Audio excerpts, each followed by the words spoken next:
Ah, outra coisa que eu gostaria de dizer é que eu acho que vocês repararam, né? Agora a gente tem o microfone, para a glória de Deus. E eu glorifico muito a Deus por isso, porque era algo que eu já queria ter bastante tempo, que eu acredito que vai estar ajudando muito na minha criação de conteúdo, tanto aqui como nas outras redes.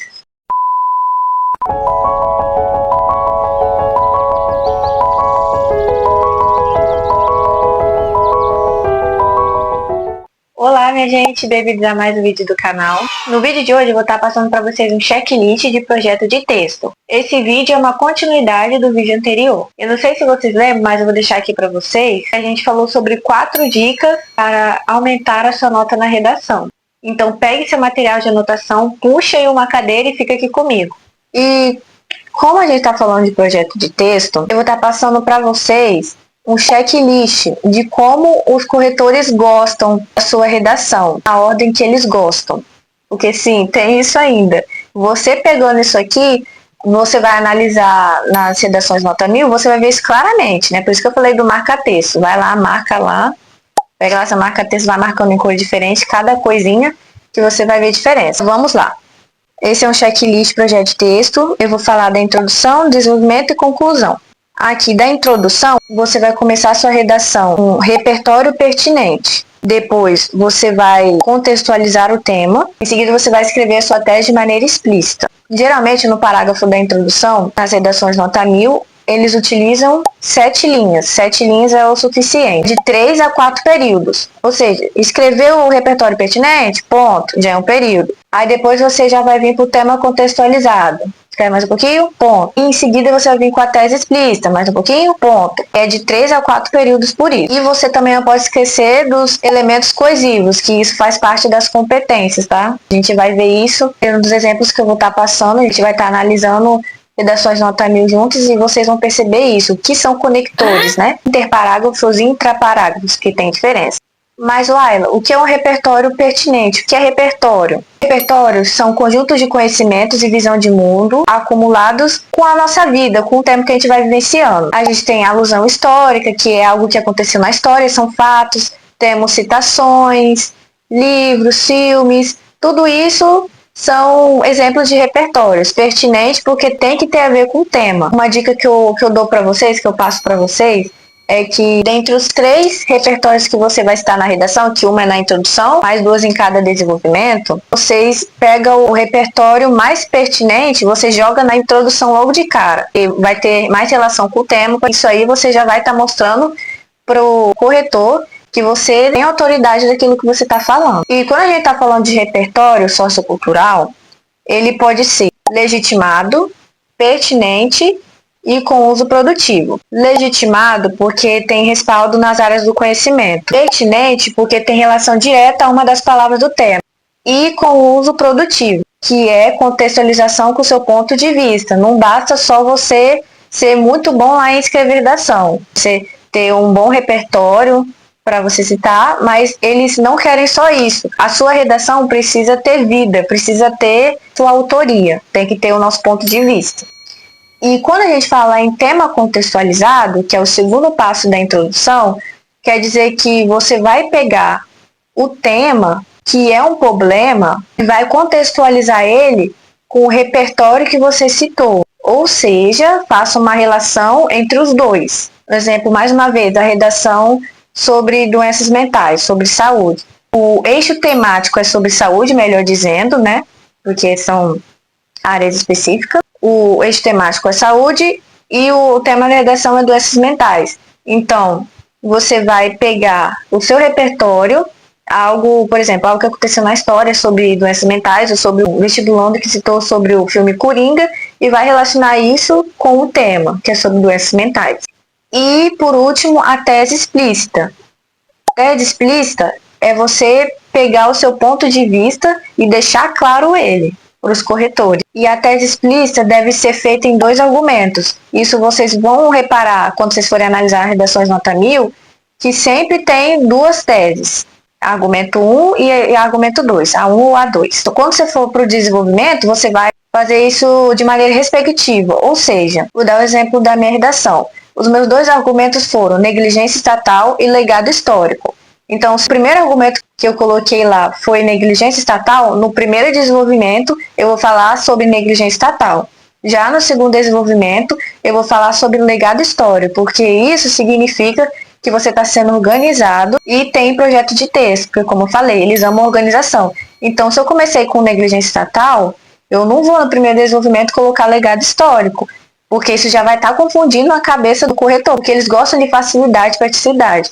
Quanto mais você vai facilitar para eles, mais eles vão facilitar para você. Beleza? Geralmente, os argumentos podem ser feitos de 3 formas. Primeiro, 2 causas, 2 consequências, ou uma causa e uma consequência. Mas isso vai de cada pessoa quando estiver desenvolvendo a sua redação. Agora a gente vai para o desenvolvimento. São 2 desenvolvimentos, mas esse passo a passo aqui serve para os 2. Você vai começar o seu desenvolvimento com o tópico frasal. Depois você vai vir com o repertório novamente. Em seguida, você vai entrar com contextualização. E por último, você vai fazer um desfecho para esse parágrafo de desenvolvimento 1 e 2. Geralmente são usados aqui 7 linhas. Também são feitos 4 períodos e vai ter elementos coesivos. Aqui você já pode usar conectores interparágrafos e intraparágrafos. E Waila, pelo amor de Deus, o que é tópico frasal? Tópico frasal é simplesmente as 2 primeiras linhas do seu desenvolvimento, onde você vai resumir o que você vai falar e você vai recitar o seu argumento, que é o primeiro argumento, o A1. Então, recapitulando, a função do tópico frasal é apresentar e resumir o assunto que será abordado neste parágrafo. Beleza? Então, se você está no D1, que é o desenvolvimento 1, o primeiro desenvolvimento, você vai pegar alguns sinônimos do seu argumento da tese para recitá-lo. Ou seja, negligência estatal foi o meu primeiro argumento, o A1. Então, eu vou pegar os sinônimos para falar a mesma coisa que é negligência estatal, só que de outra forma. E no caso, eu usei omissão governamental, que quer dizer a mesma coisa, só muda as palavras, entendeu? Aí o segundo passo, que vocês já estão agora começando a se acostumar, repertório. Você já sabe mais ou menos o que é, porque a gente usou na introdução. Só que aqui você vai apresentar um repertório sociocultural pertinente ao argumento da tese. Ou seja, se o meu primeiro argumento foi sobre negligência estatal, então eu vou recorrer a um repertório que tenha a ver com isso, mas que seja relacionado ao tema também. Vou dar o exemplo da minha redação. O tema da redação de 2024 foi esse aqui. E o meu primeiro argumento foi negligência estatal, correto? Eu mudei depois para omissão governamental, que quer dizer a mesma coisa. E como que eu poderia relacionar isso? Foi algo que eu já tinha estudado, usado aqui em casa, treinei em todas as redações. Temas diferentes, mas eu consegui, por isso que você tem que procurar argumentos coringas, que dê para usar em vários temas. Eu fui lá e relacionei esse argumento com esse tema. Eu usei as instituições zumbis, que dá para relacionar aí. Tem muito a ver com instituições que estão presentes na sociedade, mas que estão mortas, que não está dando o apoio necessário àquele grupo de pessoas. Relacione o repertório que você utilizou com seu ponto de vista. Isto é, seja produtivo com seu ponto de vista. Principalmente é na contextualização que você vai trazer a sua autoria. Você não vai só estar falando palavras bonitas, trazendo argumentos, mas que realmente o corretor vai ver que sua redação dissertativa argumentativa tem vida. Não é só palavras, tem argumentações suas mesmo. E por último, para finalizar o desenvolvimento, você vai fechar com um desfecho. Geralmente são desfechos críticos, tá bom? Não é amaciando o ego, refletindo. É bom você colocar um desfecho crítico. Ah, e outra coisa que você não pode esquecer. Em cada período que você for fazer, escreve uma coisa, ponto. Escreve outra coisa, ponto.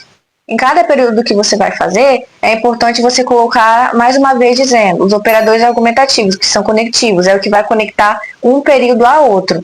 Não se esqueça disso, porque, como eu falei, eles amam organização e está somando mais pontos para você. Você atingir a tão sonhada nota 1000.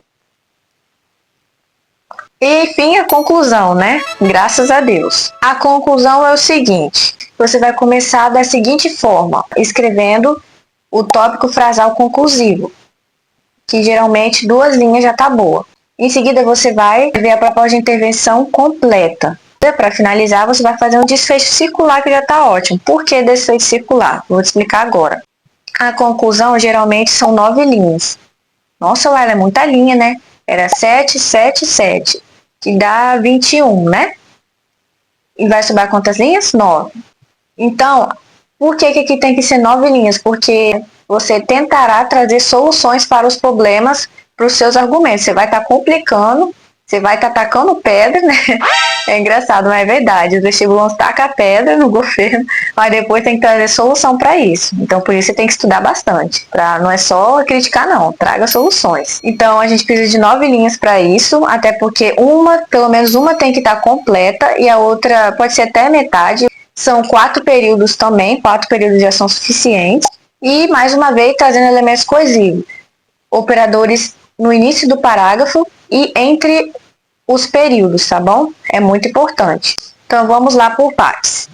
Tópico frasal conclusivo e conectivo conclusivo, que é... Ok, que no primeiro período eu tenho que trazer um conectivo conclusivo e já fazendo um tópico frasal de conclusão. Porque parágrafo de conclusão quer dizer que você vai estar começando a concluir seu texto, correto? Então, você não vai colocar um conectivo que está querendo dizer... Além disso, além do mais, querendo adicionar outra coisa, sendo que você já tem os 2 desenvolvimentos para fazer isso. Você tem que trazer um conectivo, que significa que você vai estar concluindo o texto, porque isso vai dar um sinal de alerta para o corretor que você já está querendo finalizar o seu texto. Há vários conectivos conclusivos para você utilizar e você vai escolher de acordo com o seu gosto. Não é obrigatório, mas fica bem projetado, mais uma vez falando, significa que você tem projeto de texto e organização, e eles amam isso. E nos próximos 2 períodos, ou seja, escreve mais um pouquinho ponto, escreve mais um pouquinho ponto, vai apresentar uma proposta de intervenção completa. E aqui tem um segredo para o lugar. A proposta de intervenção é um plano de ação efetivo que tem como intuito amenizar a questão que está sendo tratada no tema, através de 5 elementos, que são eles: agente, que é quem pode fazer algo para mudar o problema; ação, que o agente vai estar fazendo para mudar o problema;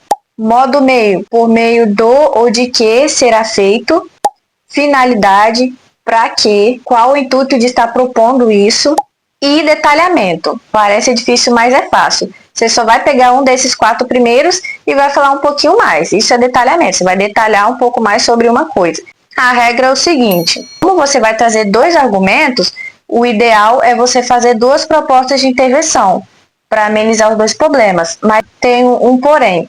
Você pode fazer uma proposta de intervenção completa para o primeiro argumento e na segunda você não precisa fazer completo. Mas uma delas tem que estar completo para você ter, se não me engano, na última competência, nota 200, que é o máximo.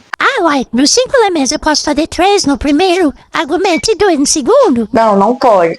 Porque tem que ter pelo menos um dos argumentos feitos, você tem que fazer completo, usar os 5 elementos. O outro não é totalmente necessário, tá bom? Às vezes tá na correria lá, 9 linhas parece muito, mas é pouco, tá? Para você conseguir desenvolver. Você fazendo o básico bem feito, arroz e feijão, já tá ótimo. E aí, gente, o que vocês acharam do conteúdo de hoje? Eu espero que vocês tenham compreendido. Salva, já envia para o seu amigo, para sua amiga que também está estudando para o Enem. Se esse vídeo te ajudou de alguma forma, não deixe de curtir, de ativar o sininho para você estar recebendo mais vídeos como esse. E outra coisa, vou deixar aqui abaixo da descrição alguns materiais que me ajudaram a estudar, que eu acredito também vai ajudar vocês, para vocês anotarem e colocarem em prática. E é isso aqui, gente. Tenham bons estudos. Eu tô torcendo aqui por vocês que vai dar certo em nome de Jesus. Como eu falei, é tudo na base do esforço. E até o próximo vídeo.